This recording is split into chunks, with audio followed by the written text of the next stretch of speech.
International रुको जरा, सबर करो। ट्रिब्यूनल ने बांग्लादेश के पूर्व प्रधानमंत्री शेख हसीना को मौत की सजा सुनाई है। इंटरनेशनल क्राइम ट्रिब्यूनल यानी आईसीटी ये बांग्लादेश की अंतर्राष्ट्रीय। हेलो दोस्तों, स्वागत है आपका न्यू वीडियो में। आज हम बात करने वाले हैं बांग्लादेश के पूर्व प्रधानमंत्री शेख हसीना के बारे में, जिन्होंने अभी हाल ही में कोर्ट ने उन्हें मौत की सजा सुनाई है। तो आज हम इसी वीडियो पे रिएक्ट करने वाले हैं। अगर आप वीडियो पर नए हैं तो प्लीज चैनल को सब्सक्राइब कर लें और लाइक कर दें। तो चलते हैं, हम सारा कुछ इस वीडियो में देखने वाले हैं कि किन किन मामलों में शेख हसीना को सरकार ने फांसी की सजा सुनाई है। यानी पहले तो उन्हें उन्हें आजीवन कारावास सजा सुनाई थी। अब कि उन्हें सरकार ने, बांग्लादेश की सरकार ने आईसीटी जो कोड है, उन्होंने इस वीडियो में चर्चा करने वाले हैं। तो चलते हैं अपने मोबाइल की स्क्रीन पर, सारा कुछ इस वीडियो पे रिएक्ट करने वाले हैं, यानी वीडियो में ओपिनियन देने वाले हैं। आप देख सकते हो कि इंटरनेशनल क्राइम ट्रिब्यूनल के दो जैसे इंटरनेशनल क्रिमिनल कोर्ट यानी कि आईसीसी कहते हैं, ये नीदरलैंड्स में है। दूसरा है अस्थाई यानी कि स्पेशल ट्रिब्यूनल, ये किसी विशेष युद्ध या फिर अपराध के बाद बनाए जाते हैं। बांग्लादेश टेलीविजन पर जैसे ही ये फैसला फ्लैश हुआ कि बांग्लादेश के पूर्व प्रधानमंत्री शेख हसीना को मौत की सजा सुनाई गई है, वैसे ही भारत में इसकी सबसे ज्यादा चर्चा होने लग गई, क्योंकि शेख हसीना को भारत ने शरण दी है। शेख हसीना का संरक्षण भारत कर रहा है। शेख हसीना के मामले को सद्दाम हुसैन से भी जोड़ा जा रहा है। फांसी पर लटका पाएगा क्या? शेख हसीना का हाल सद्दाम जैसा होगा क्या? भारत को अब शेख हसीना को बांग्लादेश को सौंपना पड़ेगा क्या? दुनिया के तमाम देश अब भारत पर शेख हसीना को सौंपने का दबाव बनाएंगे? अगर भारत शेख हसीना को संरक्षण देता रहेगा तो अंतरराष्ट्रीय स्तर पर इसका क्या प्रभाव पड़ेगा? आज के वीडियो में हम इन्हीं सब चीजों को समझेंगे। तो चलिए वीडियो को शुरू करते हैं।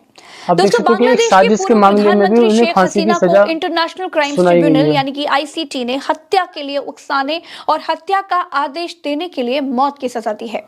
बाकी मामलों में उन्हें उम्र कैद की सजा सुनाई गई है। आईसीटी ने उन्हें 5 मामलों में आरोपी भी बनाया था। इंटरनेशनल क्राइम्स ट्रिब्यूनल 1 ने पूर्व प्रधानमंत्री शेख हसीना को 2024 के आंदोलन के दौरान हुई हिंसा, हत्याओं और दमनात्मक कार्रवाइयों के लिए मानवता विरोधी अपराधों में दोषी ठहराते हुए मौत की सजा सुनाई। 3 सदस्यीय पीठ ने 400 पन्नों के फैसले में शेख हसीना को हत्याओं की मास्टरमाइंड बताया और कहा कि उन्होंने न केवल दमन का आदेश दिया बल्कि उसे रोकने के लिए कोई सख्त कदम नहीं उठाया। कोर्ट ने हसीना और असदुज्जाम कमाल की प्रॉपर्टी जब्त करने का आदेश दे दिया है। फैसले के बाद बांग्लादेश के अंतरिम प्रधानमंत्री ने यानी कि मोहम्मद यूनुस ने भारत से हसीना को डिपोर्ट करने की मांग भी कर दी है। दोस्तों, 5 अगस्त 2024 को तख्ता पलट के बाद शेख हसीना और पूर्व गृह मंत्री असदुज्जमान ने देश छोड़ दिया था। दोनों नेता पिछले 15 महीनों से भारत में रह रहे हैं।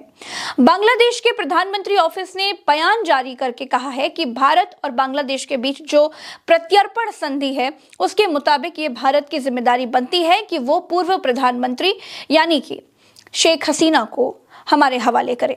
हसीना को मौत की सजा सुनाने वाले इंटरनेशनल क्राइम ट्रिब्यूनल की स्थापना उन्होंने ही की थी।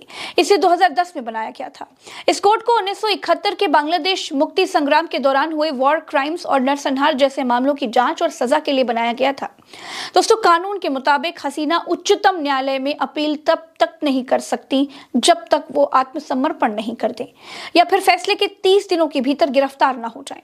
ये क्लियर है कि शेख हसीना जब तक बांग्लादेश नहीं जाती तब तक इंटरनेशनल अदालत से सुनाई गई सजा का कोई मतलब नहीं है।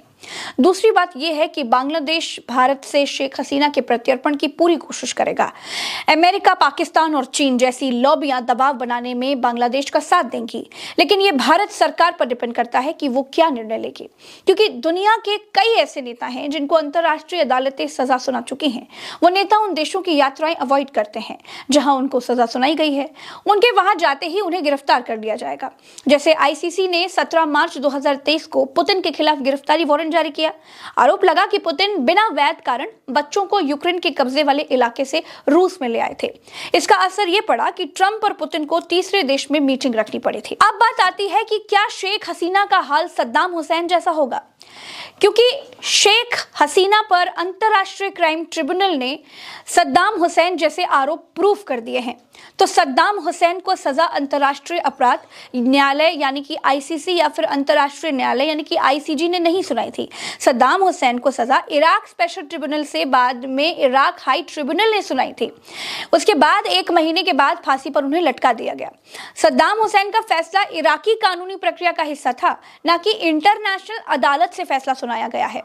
वैसे ही शेख हसीना को मौत की सजा बांग्लादेश की अपनी विशेष अदालत यानी इंटरनेशनल क्राइम ट्रिब्यूनल यानी आईसीटी 1 ने सुनाई है। सद्दाम हुसैन को सुनाई गई सजा के तरीके और शेख हसीना को सुनाई गई सजा के तरीके में कई सिमिलरिटीज हैं। वहां भी राजनीतिक हित जुड़े हुए थे और बांग्लादेश में भी राजनीतिक हित जुड़े हुए हैं। फर्क इतना था कि सजा सुनाए जाने के बाद सद्दाम हुसैन इराक में ही थे और शेख हसीना बांग्लादेश से बाहर है। भारत और बांग्लादेश के बीच प्रत्यर्पण संधि है, लेकिन प्रत्यर्पण ऑटोमेशन मोड में नहीं है कि बांग्लादेश जो कह देगा वो भारत को करना ही पड़ेगा। इसमें कानूनी, राजनीतिक और मानवीय पहलू भी मौजूद हैं। शेख हसीना ने ट्रिब्यूनल को पक्षपातपूर्ण और राजनीतिक प्रेरित करार दिया है। शेख हसीना के बेटे ने कहा है कि वो मेरी मां का क्या कर सकते हैं, मेरी मां भारत में सुरक्षित है, भारत उन्हें पूरी सुरक्षा दे रहा है जैसे एक राष्ट्र प्रमुख को दी जाती है। दोस्तों, हसीना के खिलाफ सजा के ऐलान की खबर को वर्ल्ड मीडिया ने प्रमुखता से कवर किया। रॉयटर्स, एएफपी, बीबीसी, सीएनएन, अल जजीरा और द गार्जियन ने इसे लीड खबर बनाया है। बीबीसी ने लिखा है कि अब भारत पर उन्हें बांग्लादेश वापस भेजने का दबाव बढ़ेगा, हालांकि इसकी संभावना कम मानी जा रही है। रॉयटर्स बोला है कि यह फैसला ऐसे समय आया है जब अगले साल फरवरी में बांग्लादेश में आम चुनाव होने वाले हैं। एएफपी ने कहा है कि अदालत ने 78 वर्षीय हसीना को भारत से वापस बुलाया था, लेकिन वे पेश नहीं हुई। सीएनएन बोला बर्खास्त नेता को मौत की सजा सुनाई गई। दोस्तों, दुनिया भर में इस फैसले की चर्चा है। अब सारा दारोमदार भारत पर है कि भारत शेख हसीना को बांग्लादेश को मौत की सजा पर मुहर लगाने के लिए सौंपता है या नहीं। हालांकि इसकी